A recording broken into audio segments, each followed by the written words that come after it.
with COVID-19 going on, a lot of gyms are still closed. There's some people though that are starting to get back into the gym. So this video, we're gonna go over everything that you should not be doing when you first get back into the gym, and then telling you exactly what you should be doing. Because let's face it, if you are an experienced lifter, if you've been lifting for years, you've probably lost some strength and some size by doing body weight workout. I mean, let's be real, there's only so much you can maintain with triangle push-ups and squatting your dog. So right now, we're gonna be going over what you should not do that you're gonna probably want to do. These common mistakes that a lot of people are gonna make when coming back into the gym is testing their 1 rep max. This is something you should not do. We get a lot of people on our programs because we test every so often, or if someone signs up, they always go through a testing phase.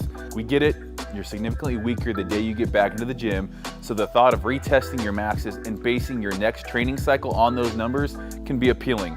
The only problem with this is that you'll gain most of your strength back really quickly. So if you're hitting it hard again, all that strength's gonna come back in 2 to 4 weeks. So instead of retesting all of your maxes, what you should do is train according to how you feel. Now, there's a right way to do this and a wrong way to do this. Typically, you base things off of percentages. If you keep a notebook or if you're training in our app, you know what your percentages are. We give those to you. Any smart program is gonna have that. So the weights you use may be significantly less than what you're used to doing, but I think you'll be surprised how much stronger you'll get. It's gonna be really quick. If you've ever come back from an injury, you've probably experienced this quick progress once you were cleared and able to go full speed again. All right, the next tip is to not go overboard on cardio. Now, if you've been at home staying up with your conditioning, it's typically a little bit easier than staying up with muscle mass. So a lot of people have probably even maybe gotten better shape in terms of their cardio capacity during this. But if you're like me, you've probably let yourself get a little bit fluffy, and that's okay. What you need to do though is ease back into cardio. And the reason for this is because if we're looking to gain muscle and you do tons and tons of cardio, those two things are diametrically opposed, and you're not gonna be able to get those gains back as fast as if you were to do a moderate amount of cardio. So a lot of people are probably thinking, when the lockdown is over, I'm gonna wake up, do my cardio every single day to get into that summer physique shape.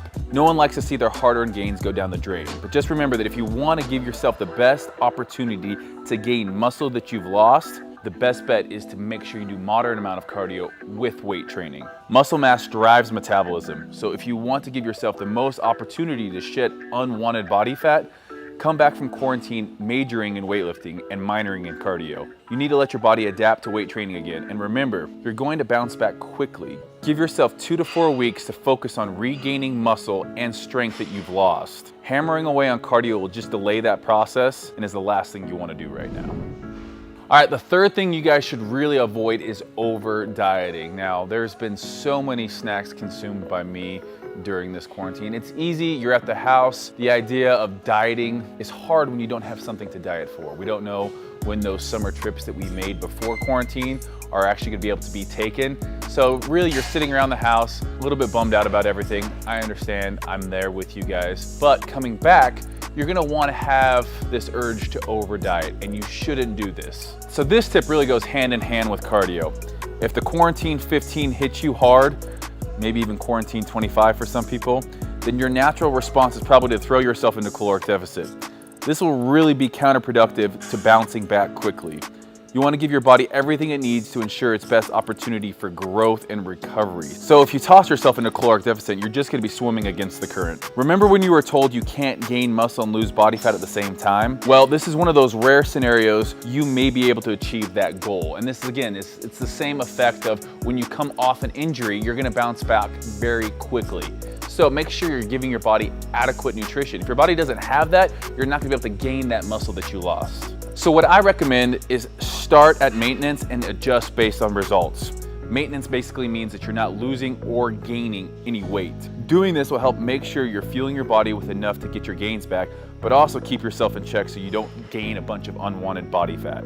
From there, you'll begin to put back on muscle and your body's caloric demand is going to increase, and that will naturally put you into a slight caloric deficit. Also, make sure you're eating enough protein to build muscle effectively, and then you're going to want to check in on your energy levels from week to week, making adjustments based on how you're responding and how your energy levels are. The idea here is that we don't want to just come into the gym trying to pick up where we left off. It's just going to leave you gassed. So the last thing we want to make sure you don't do is neglecting your prehab. I know we're beating a dead horse here, but don't forget that your strength is going to come back quickly, and your beach muscles aren't the only thing that have become atrophied and deconditioned during lockdown. If you spend a little extra time on the muscles that help you maintain structural balance, you'll decrease your chance of injury. So we want to make sure we're spending enough time warming up for the workouts and then also stretching afterwards. The goal of prehab is to prevent injuries before they happen. So as a lifter or an athlete, your prehab should focus on bringing up weaknesses that lead to muscular imbalance that ultimately will get you hurt. The things we typically need to spend the most time on are our shoulders, everything from external rotators to other stabilizing muscles, hip flexors, hip rotators, and the groin. These are the places we see a lot of injuries in our athletes and our app members. So by making sure that we target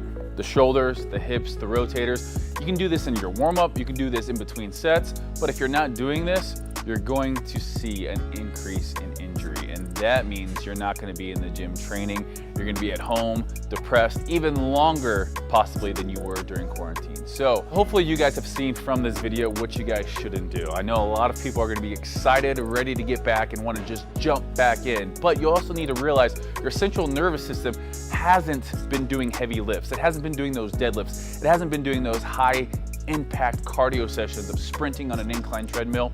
So you're gonna make sure you want to follow these steps that I've laid out in this video to keep you in the gym, keep you healthy and making gains. So as always, smash that like button. We're excited for everyone to slowly get back into it. I know our app members are really excited. If you guys wanna check out more, head over to fitnessculture.com. And like always,